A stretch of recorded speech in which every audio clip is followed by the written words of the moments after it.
Hello everyone, সবাই কেমন আছো? আশা করছি সবাই ভালো আছো।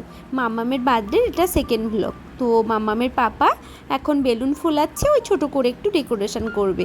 আর এই বছর তো সেইভাবে কাউকেই ইনভাইট করিনি, দু একজনকে যাদের করেছিলাম প্রচণ্ড বৃষ্টির কারণে তারা কেউই আসতে পারেনি। তাই আমরা চারজন মিলে এবছরে মাম্মামের বার্থডেটা সেলিব্রেশন করছি। তো এই যা, তো মামার বাড়ি থেকেও কেউ আসতে পারেনি, আর সেইভাবে বন্ধুবান্ধবকে তো করাই হয়নি। বাইরে চলছে প্রচণ্ড বৃষ্টি। তো মাম্মামের পাপা যাবে কেক আনতে। কেকটা যেহেতু কাস্টমাইজ করে বানানো, ওদের ওই হোম ডেলিভারি সিস্টেমটা নেই, তো কি করে যাবে সেটাই টেনশান করছিল।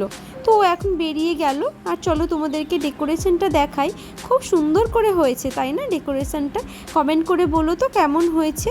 চলো এবার মাম্মামকে ওই ঘরে আটকে রেখেছি, এটা ওটার বাহানায় ওর কাছে যাই। করেছো? আচ্ছা উঠে বসো। এই যে দেখো তোমার খেলনার জল, এই যে তোমার এই কিন্ডার জল। খেতে চেয়েছিলে তো, খা, উঠে বসো। নতুন ড্রেসটা পরতে হবে তো। উড়ি বাবারি, পায়ে আবার সুন্দর সুন্দর আলতা পরেছিলি, খুব সুন্দর লাগছে। খুলতে পেরেছো? না, এই যে চামচটা না, একটু সরে যাও, পড়ে যাবে না হলে। না, চলে এসেছি আবারও এই ঘরে। কেকটা চলে এসেছি, তো মাম্মামের পাপা নিয়ে আসতে পারেনি। ওদেরকে অনেকটা রিকোয়েস্ট করার পরে ওরা হোম ডেলিভারি করেছে মানে ওই বাড়িতে দিয়ে গেছে।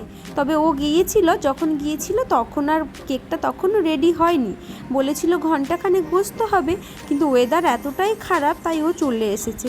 তবে ওরা একটা জিনিস ভালো করেছে, বাড়িতে একটু দিয়ে গেছে, এটা খুবই ভালো করেছে সত্যি, তার জন্য অনেক থ্যাঙ্কস। তো যাই হোক, এখন বসেছি কেকটা খুলে দেখার জন্য।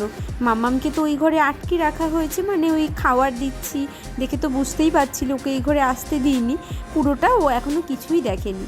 তো একেবারে সবটা রেডি করে নিচ্ছে, নিয়ে ওকে দেখাবো। তো দেখো কেকটা খুব সুন্দর হয়েছে, তাই না?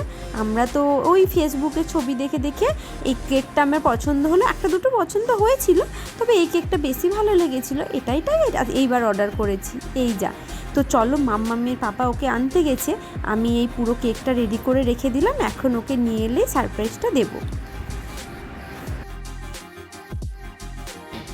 Happy birthday to you, happy birthday to you, happy birthday to সোনামা, happy birthday to you. Happy birthday. কেমন লাগছে? কেমন সাজানো হয়েছে মা? আচ্ছা হাত দেবে না, হ্যাঁ তাহলে দুম করে পড়ে যাবে। না, চলো কেক কাটিং এর ব্যবস্থা করো মামা। গুলটা যে খাবার খাওয়া খোলা খেয়ে আর কিছু খায়নি। ঠাম্মা দাদুকে ডেকে নিয়ে এসো।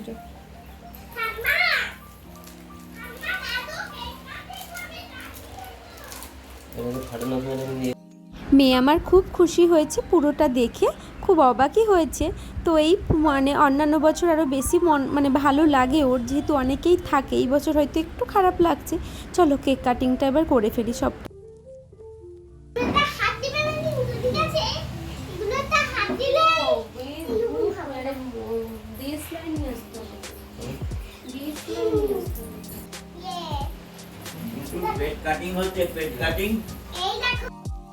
মাম্মাম এখন সবাইকে ডেকে নিয়ে এলো, ও দাদু ঠাম্মা আর ওর পাপা তো এখানেই ছিল। আমি গেলাম ওর কাছে, না হলে তো কেক কাটার আগে কেকটা খেতেই শুরু করবে।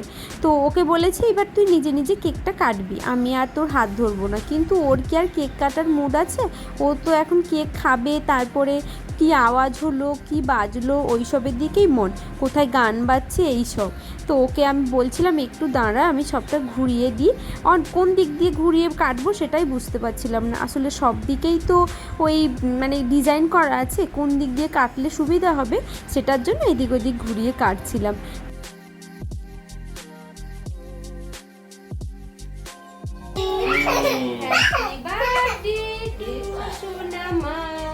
Happy birthday to you. আচ্ছা এবার ফুল দাও। এখানে পড়ে দাও না রে। অল্প। বাহ গুড। চলে হ্যাপি বার্থডে হয়ে গেল। বাহ। আজ তুমি তো আমাকে দাও। চেপে খাও চামচটা।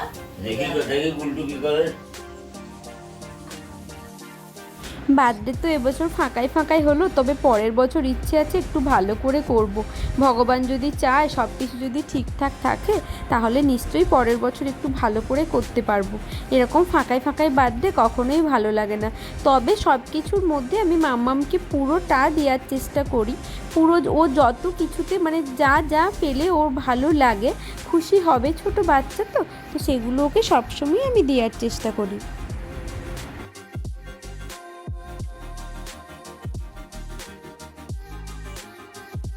হয়ে গেল কেক কাটিং। এবার মাম্মামকে বললাম ও ঠাম্মা দাদুকে একটু কেক দিয়ে আসতে, তো সেটাই গেছে। ঠাম্মা বসে আছে, ঠাম্মাকে একটু কেক খাওয়াবে, আর তারপরে অল্প একটু ফটো তুলবো ওর।